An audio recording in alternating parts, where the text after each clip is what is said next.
Nous avons ici une masse de 5 kg qui est accrochée au plafond avec 2 cordes.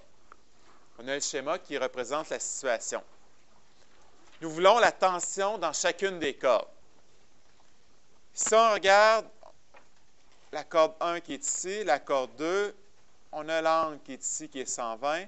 Nous avons l'angle qui est ici, 25 degrés. Et nous avons ici une masse de 5 kg. Okay? Un problème de cette façon-ci, où est-ce qu'on a différentes forces un peu partout, il faut toujours dire à quel endroit on va faire notre addition de force, notre addition vectorielle. Choisir l'endroit où est-ce que toutes nos forces s'appliquent. Ça va être notre point d'origine. Ici, c'est clair pour moi que l'endroit où est-ce que toutes les forces s'appliquent, c'est le croisement qui est ici. À partir de ça, je vais tracer un système d'axes, mes X et mes Y.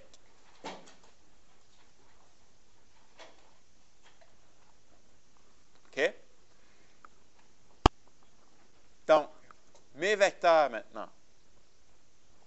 J'ai une tension dans la corde 1 qui est inconnue. J'ai une tension dans la corde 2 qui est inconnue. Donc, la corde 1 et 2 tirent de cette façon-là sur le point. Et j'ai aussi la tension dans la corde 3, qui est directement le FG de l'objet,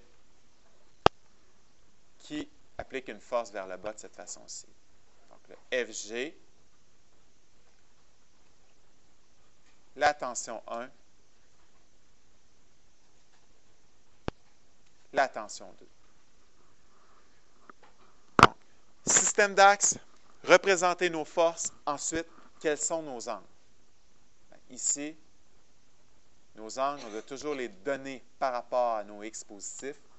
Donc, la tension 1, elle est à 120, 60, 90, 30. Donc, nous avons 60 degrés ici. Toujours par rapport au X positif.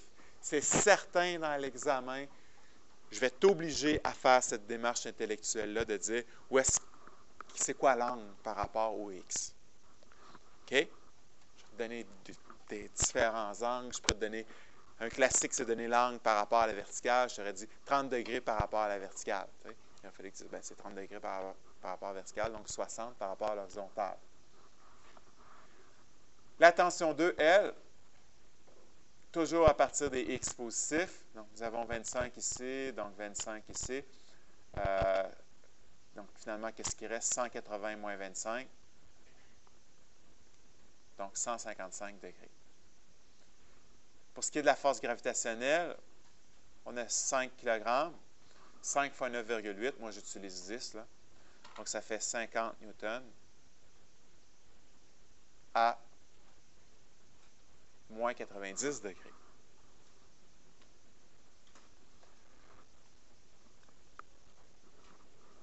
Maintenant, nos vecteurs sont représentés, on connaît les angles, on peut passer au tableau pour faire notre addition vectorielle d'une méthode algébrique. Nos X, nos Y, nos différentes forces, T1, T2, FG. Tout ça ensemble nous donne la force résultante. Je m'attends à avoir ce tableau-là dans ta démarche. Okay? Si tu n'as pas ton tableau de force, tu vas devoir, je te demande une démarche, me faire une démarche complète, et ça va être beaucoup plus long que de remplir un tableau. Okay? Ton tableau te permet d'accélérer beaucoup ta démarche, de ne pas m'écrire toutes les petites étapes que tu fais intellectuellement. OK? En X, T1. Alors, on n'a pas la valeur de T1, on la cherche. Mais on sait qu'en X, ça va être T1 fois cosinus de 60. Okay, ça a été important de trouver que c'était 60. Si tu mets 120 comme T1, parce que tu as vu 120 ou la corde 1, ça ne marchera pas. Là. Tu te tires dans le pied, tout ce que tu vas trouver après va être faux. Je ne te mettrai même pas tes points pour ta démarche, je mettrai 0. Tu n'as même pas fait la première étape qui est le minimum. En Y, T1 sinus de 60. T2 en x, T2 cosinus 155. En y, T2 sinus 155. Le FG en x, 0. En y, 50. Moins, merci. La force résultante, 0 en x, 0 en y. Nous avons un problème d'équilibre statique. Donc, c'est immobile, ça ne bouge pas. La force, il n'y a pas d'accélération, même pas de mouvement. Donc, les forces résultantes sont 0, 0. OK. On cherche T1, T2. On a encore deux inconnus, T1, T2. Deux inconnus dans ta tête, il faut que tu penses à quoi? Mathématiques. Deux inconnus. Deux équations. OK. Toujours. Il faut réussir à faire deux équations si on a deux inconnus. Ici, les équations, ce sont les suivantes. C'est T1 cos 60 plus T2 cos 155 plus 0 est égal à 0. L'autre équation, c'est en Y. Ça égale 0. OK? Ils sont là, tes deux équations. Vous avez vu deux équations, deux inconnues en mathématiques. Vous avez vu comparaison, puis vous avez vu substitution. C'est ça que normalement vous avez dû voir. Il y en a une troisième, mais un peu plus c'est quoi? Je pense que vous n'avez pas vu. En sciences, on privilégie substitution. Parce que si on fait une modification au problème, on n'a pas besoin de recommencer au complet. Donc, qu'est-ce qu'on fait? On va prendre une des deux équations, la plus simple, puis on va isoler un des inconnus. On va isoler dans le plus simple. Puis après, on va aller dans la deuxième équation, puis on va remplacer. Donc, on isole, on remplace. OK? Quelle équation est la plus simple? En X ou en Y? En X. En X, on a uniquement deux termes. En Y, excusez, trois termes. Donc, en X, qu'est-ce qu'on va pouvoir écrire? On peut écrire T1 cosinus de 60 plus T2 cosinus 155 plus 0 est égal à 0. Donc, ça donne ça. On peut isoler T1 ou T2. Mettons, on va isoler T1. Moi, je vais faire toutes les étapes au long. Je me doute bien qu'à l'examen, tu ne feras pas toutes les étapes au long. Je te fais confiance comme quoi tu es capable de faire les étapes qui sont les plus importantes. T2 ici. Donc, ça fait T1.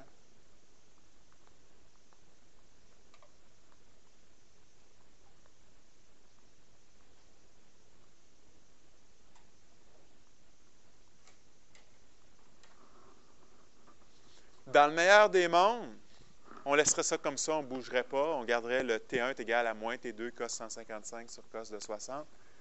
Dans le meilleur des mondes, il n'y a jamais personne qui fait des erreurs. Donc, moi, je conseille de vous débarrasser des cosinus, de faire le calcul avec ta calculatrice tout de suite pour avoir uniquement des valeurs, une seule valeur théorique qui va remplacer le moins cos 155 sur cos 60. On ne peut pas annuler les cos de cette façon-là. Là. Il faut vraiment calculer la valeur du cosinus. OK? Oui, ça fait moins cos 155 divisé par cosinus de 60. Ça va donner 1,81. T2. Ça, c'est T1. OK? Super important, là. Ici, c'était négatif, mais le cos de 155 était aussi négatif, donc c'est pour ça que ça nous donne quelque chose de positif. Ensuite, on passe en Y. En Y, l'équation que nous avions, T1 sinus de 60 plus T2 sinus de 155 moins 50 est égal à 0. Donc là, le T1, on peut le remplacer. On le remplace par le 1,81 T2. L'erreur que je vois souvent dans un examen, c'est que les personnes vont oublier le signe de 60. Je vous le dis, là, ça, c'est une erreur que je vois souvent, une erreur d'inattention bête, pas parce qu'ils ne savent pas. Là. Ils sont pressés, un peu stressés. Donc, ça, c'est une erreur que je vois. Donc, il faut y penser. Le T1, c'est 1,81 T2, mais il ne faut pas oublier le sinus de 60. Plus T2 sin 155. Là, le moins 50, je vais l'envoyer de l'autre côté. Faire plus 50 de chaque côté. Donc, ça donne ceci. Là, si on regarde, il reste uniquement un seul inconnu qui est T2. On peut l'isoler, le mettre en évidence.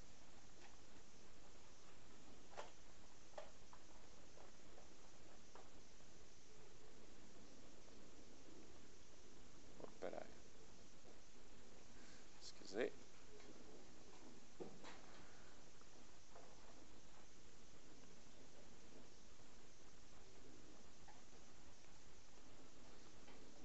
Donc, on calcule le contenu de la parenthèse.